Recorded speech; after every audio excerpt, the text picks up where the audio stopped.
Subscribe to our YouTube channel and press the bell icon to get the latest updates.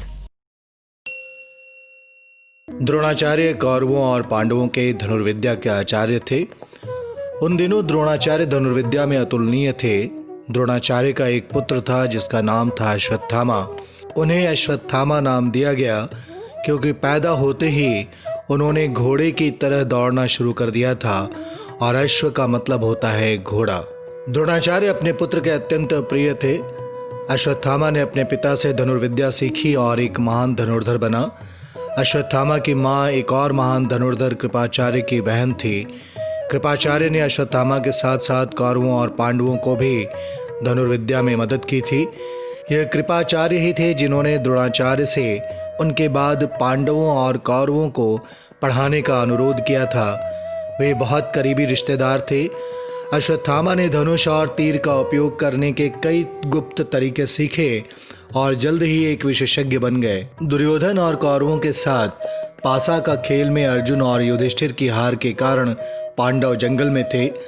Ashwatthama जानता था कि कृष्ण पांडवों और खासकर अर्जुन के बहुत प्रिय थे, तो उसने सोचा मेरे पास कृष्ण के पास जाने का और उनसे कुछ पाने का अच्छा समय है।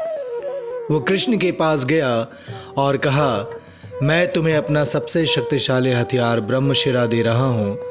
यह उनके खिलाफ इस्तेमाल होने पर किसी को भी मार सकता है। क्या आप मुझे बदले में अपना सुदर्शन चक्र नहीं देंगे? यदि आप मुझे अपना सुदर्शन चक्र देंगे तो मैं आपका बहुत आभारी रहूँगा।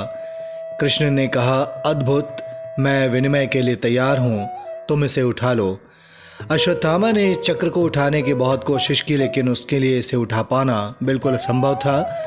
कृष्ण ने कहा, तुम मेरा हथियार भी नहीं उठा सकते, तो इसका उपयोग कैसे करोगे? अश्वत्थामा शर्मिंदा हो गया। कृष्ण ने मुस्कुराते हुए कहा, आपके पास जो कुछ भी है उससे संतुष्ट रहें और अपने हथियार की मदद से दूसरों के खिलाफ लड़ें। मेरा हथियार आपके लिए बहुत भारी है। Subscribe to our YouTube channel and press the bell icon to get the latest updates.